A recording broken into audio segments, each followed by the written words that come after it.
চাল ওই আগুনে চালটার উপরে আগুন আগে দেখছি, ওই আগুনটা ওই সিলিং দিয়ে ভিতরে আসে। এইটা দেখেই আমি লাফাই উঠছি, উঠতে সামনের দরজাটা খুলছি যে মানুষগুলো ওখানে নামবো। লাট খোলার পর খিলেছে একটা, ওইটা খুলছি, খুললে টান দিয়েছি, দরজা বান্ধা লগে দড়ি লাগাই দিয়া। ওই দেখেই আমি দৌড় দিছি পিছনে দরজা দিলাম।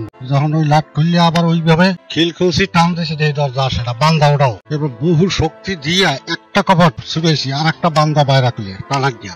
এরপরে ওই ছেলে পুত্রবধূ নাতি আছে লেদা দুগ্গ, ওদের দরজা ওই ভিতরে টাহাইয়া খুললিয়া যাইয়া একটা লইছি, লইয়া ওই খুলতে নামছি। বরজ্ঞ আবার দৌড়ে আইছে, তখন ওই থাপা দিয়েছি, আগুন এবারে এই হাতটা এই পর্যন্ত পাইছে না। এরপর লইয়া বাইরে নামছি। কিছু স্বর্ণ অলংকার ছিল, টাকা আসলে 1,30,000 টাকা। আমার ওয়াইফের জমি বিক্রি করিয়া ঋণ আছে, আমি রিটায়ার্ড হয়ে যাবো ফেব্রুয়ারি 28 তারিখ। মানুষের দিয়েছি, আল্লাহ বিল্লাহ করবো, শান্তি থাকবো। ওটা আর আনতে পারি নাই। 3 ভরি স্বর্ণ ছিল, তখন কিছু না, স্বর্ণ যখন জীবন বাঁচে না, তখন আর ঘুরান যায় না ঘরে। কিন্তু ওই মোবাইল টোবাইল সে সাইড দিয়েছিল, টাচ মোবাইল। ওই ছেলে একটা দিয়েছিল, আমার মাদ্রাসার একটা, আর ওয়াইফে ওই বড় ছেলে এবং তার স্ত্রী, এই দুইটা। এসে ছোট একটা মোবাইল আমার ছিল, সব জ্বলিয়ে গেছে। দলিল ছিল মাদ্রাসার, আমার নিজের বাড়ি, মাদ্রাসা, আমার সার্টিফিকেট, বড় ছেলের সার্টিফিকেট, ছোটটার সার্টিফিকেট, এই প্রয়োজনীয় কাগজ, এবং রিটায়ার্ড হবো দেখে মাদ্রাসায় কিছু কাগজ নিয়ে একটু লেখাপড়ি করি, ওইগুলো নিয়ে আমি ওই ঘরের টেবিলে উঠেছি। সবই জ্বলিয়ে গেছে, কিচ্ছু নাই।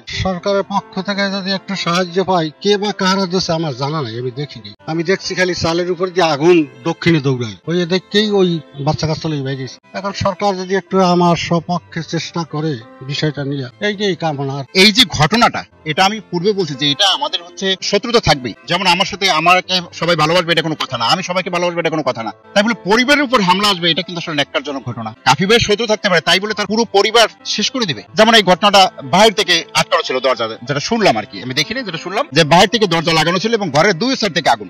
যদি দুর্ঘটনাবশত আগুন লাগে, তাহলে হচ্ছে এক জায়গা থেকেই ধরবে, পিছন থেকে সামনে থেকে 2 সাইড থেকে আগুন আসার কোনো প্রশ্নই ওঠে না। কিন্তু শুনলাম যে আগুন 2 পাশ থেকে লাগছে, এবং এই ঘরের ভিতরে 5-7 জন মানুষ ছিল, এবং ছোট বাচ্চাও ছিল। মানুষ বলতে মানুষের শত্রুতা থাকে, তাই বলে তার পরিবারের উপরে কেন আঘাত আনবে? এটা তো আসলে একবারে অমানবিক ঘটনা। এটা আসলে আমি কি বলবো ভাই, এটা আমি নির্বাক।